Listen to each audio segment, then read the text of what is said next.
At dahil nga sa 601, 602, 603, sige bahala na kayo kung ilan na.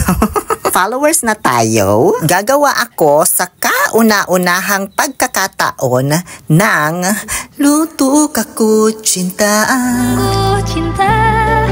Tapi mungkin kamu yang... Simulan na natin ang kwento. Kung napanood nyo pala noon, yung medyo nag-viral ko lang naman na content. Kung saan gumawa ako ng dulce de leche. Yung bang pressure cook na kondensada. Hindi ko pa yun nauubos, B. Actually, di ko rin kinakain. Nasa ref pa. Sabi ng mga hindi mapagkakatiwala ang mga tao, masarap daw yun itapping sa kutsinta. Kaya heto, gagawa na tayo ngayon mismo. Yes, ito na nga, diba? Maya ko nababanggitin lahat tong mga sangkap kaya napagod man ako sa pag-display sa kanila. Bago ko simulan ang pagme-makos-makos, syempre nag-research muna ako, nanood-nood ba ng mga vlog tungkol sa paggawa ng kutsinta na pimungkin ka mo yang boto. Kasi nga first time ko lang gawin to, maselan pa naman sa measurement itong mga ini-steam-steam na pagkain ba. Kailangan daw ng 1 cup of harina manawari or all-purpose flour pero hindi bulaklak. And then 1 cup din ng cassava flour or tapioca starch. Hindi ko na kinalasan kaya maabala pa ako. 1 and 1/2 cup ng brown sugar daw. Mas maganda kapag dark yung asukal para kahit di na raw maglagay ng pampakulay na atsuete de manzanilla. And then 3 cups ng tubig. 2 and 3. Pero dinagdagan ko ng konti kasi medyo nasobrahan yung takal ko dun sa mga dry ingredients ba.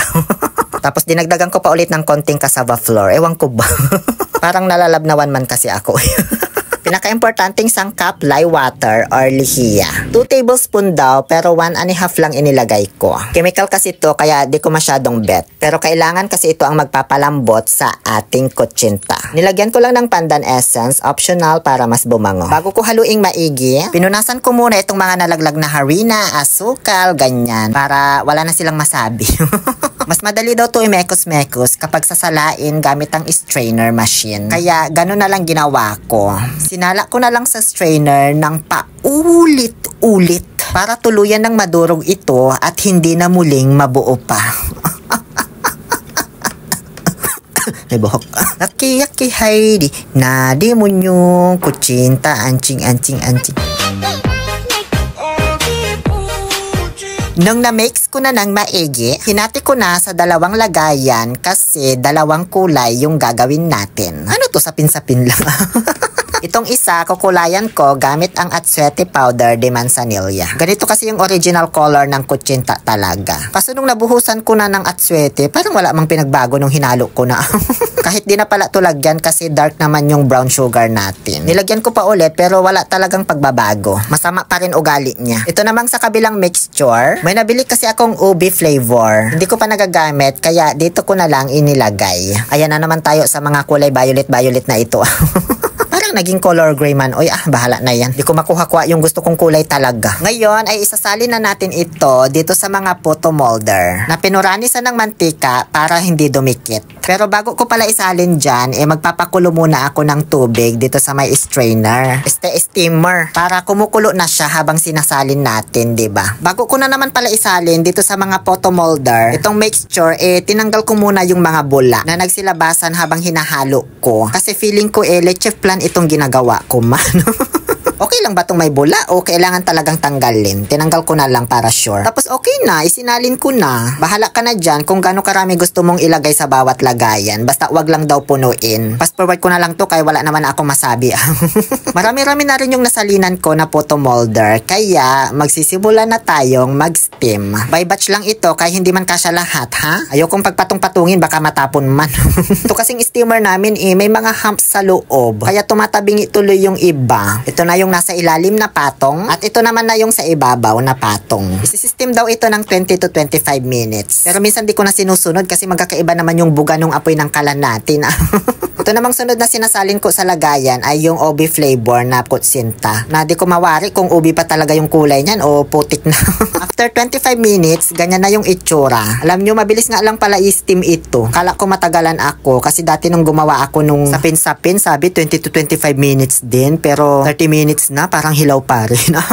Nagkasabaw lang sa ibabaw kasi nga hindi ko binalutan ng tela yung takip. Pero carry lang, ipinaikik ko na lang dito sa mangkok. So paulit-ulit ko lang yung ganyang proseso hanggang sa matapos ko ng isa lang lahat ng batch. Hindi naman ako masyadong natagalan sa pag-steam nito kasi talagang 20 to 25 minutes lang, wala nang extension. Ngayon na natapos ko ng steam lahat, habang pinapalamig pa ang mga ito, kesa tumunganga man ako, sabi ko, ba't di ko na lang kaya i-arrange ito para maging 600k? Kasi plano ko talaga kapag natanggal ko na ito sa photo molder, saka ko aayusin. Kaso parang mas madali pala i-arrange kapag nasa photo molder pa. Kaya ganyan na lang ginawa ko. Nung matapos ko nang maisulat ang 600k, gamit itong mga sausawan samang inasal daw.